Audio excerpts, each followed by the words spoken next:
You're crazy. You're crazy. Driving me bananas. Oh, let me pass. There you go. Okay, fam.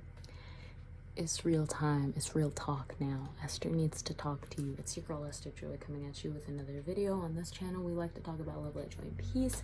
And today, my friend, please, we're just gonna dive in and talk a little bit about psychedelics, okay? Why are we talking about psychedelics? Because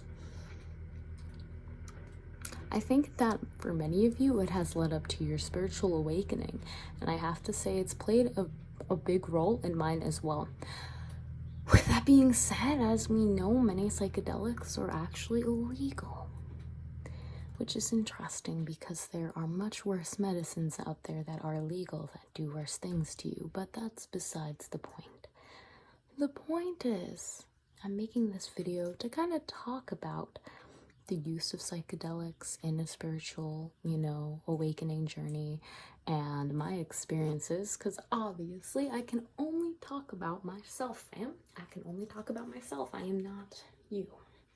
I mean, we all are connected, but you know what I mean. Okay, so with that being said, I'm doing this in my kitchen so all my family can hear me, because why not? Let's just get into it. So, the first time I ever experimented, I was 17 years old.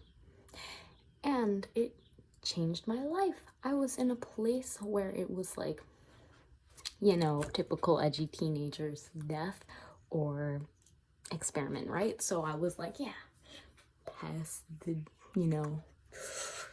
let's, and then I was like, then here's the thing. It's like, whoa, okay, I don't feel as bad anymore. Things kind of feel dreamy. Things don't really feel as real. I don't really feel as real. This doesn't really feel real. This is kind of cool. I'm gonna do it again.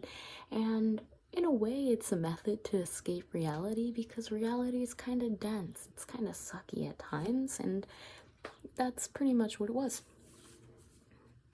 Now, I could go down the rabbit hole and really talk about how it kind of led one thing to another, and how I really started to associate this very high stimulus dopamine spike with a lot of other things that were high stimulus dopamine spikes.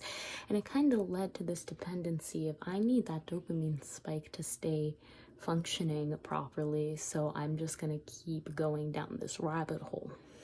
Of course, I did not see it that way. In my mind, I was like, I'm kind of self-medicating and keeping myself alive. Again, it was either, hit a few ones, stokes with the boys, or, die. So I was like, yeah, this is fine. This is fine. And yeah, it led to a lot of other things that are on me, mostly being a porn addiction and lots of other things of just kind of cutting people off, feeling like really not wanting to hang out with people, not having anything to say, being really suspicious and paranoid, that, the typical stuff. Now, as crazy as it is, and I'm sharing with you a little bit of the negative side first, there are also some positives that came with this, okay? So there are pros and cons, all right?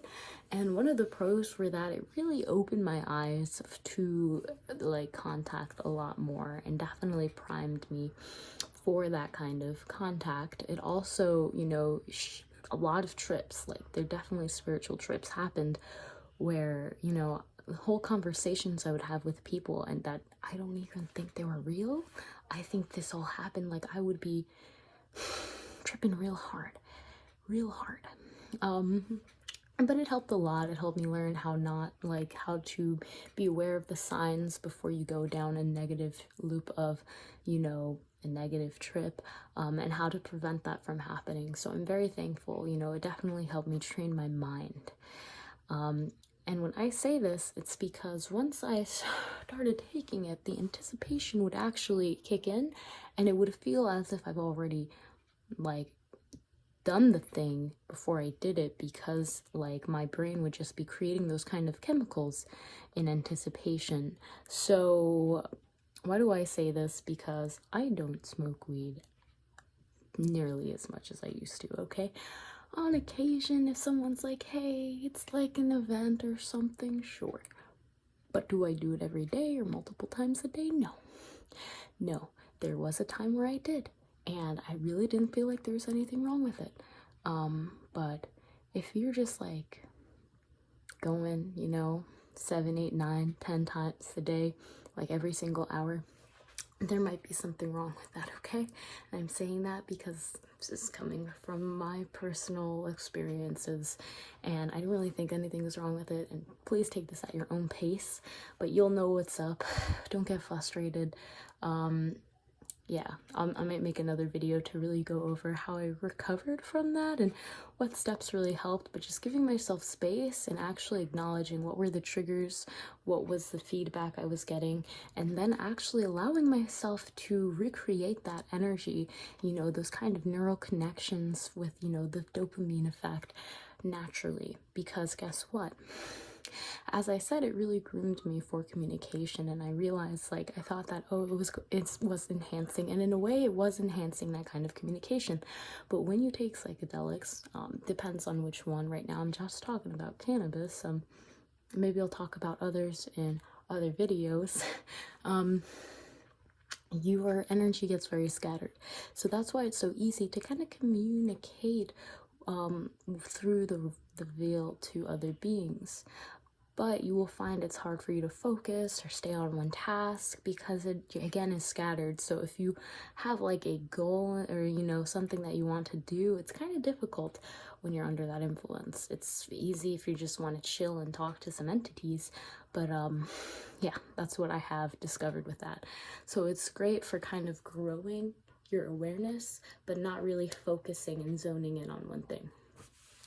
So that is pretty much what caused me to kind of stop and say, hold on, I want to get a clearer vision of where I'm going, kind of have a roundabout, thanks for all of the conversation, guys, but I need to get clear, I need to get focused. And I used what I understood, that my brain already knew how to create that kind of natural psychedelic effect naturally to my advantage, where if I'm just ooh, I want to, feel that, I can if I want to. I just have to tap into that energy and kind of command my brain to set off those kind of receptors. And it's really that easy, fam. It's really that easy. So, if you're still with me and you're watching this, you might be like, I kind of want to stop smoking weed as much. And I'm here with you, fam. There's nothing bad about it. First, please forgive yourself. I think a lot of people have underlying guilt, and that actually makes it harder, because when you feel that, or if you're I'm not gonna smoke anymore, and then you do, and you just feel very guilty, and you don't want to feel guilty, so you go back to it. So just forgive yourself. Forgive yourself. You're doing good. You're doing the best you can. Moving on. The next thing is actually attempt to command your brain to feel this way without actually needing to use any outside external substances. You can do it. Trust me. You can do it. Believe in yourself. Know and have confidence, and play around with it. See how you feel. Second is actually give yourself space. Be aware when these habits do come up and these tendencies, what triggers you to be is it a certain location? Is it a certain time of the day? Is it certain people? Because the more you know about what the kind of process to why you want to smoke so much, if you are kind of feeling like that and you feel like it's out of control, the more you know about the situation leading up to you falling into that rabbit hole, the easier it will be for you to be aware when those signs come up, and for you to kind of set up I call this a memory roadblock, if you will. You see those triggers, and instead of, thinking of that anticipated, woo, this is gonna be so fun, you just go straight down to the aftermath in your mind, right? So, and if those triggers happen and you see them around you, instead of thinking, oh, this is gonna be great, just go all the way down to that point where you're gonna be at the end when you're oh man, I did it again. And trust me, that really helps, really helps. But give yourself time, give yourself patience, give yourself forgiveness, and you will get there. There's nothing wrong with you.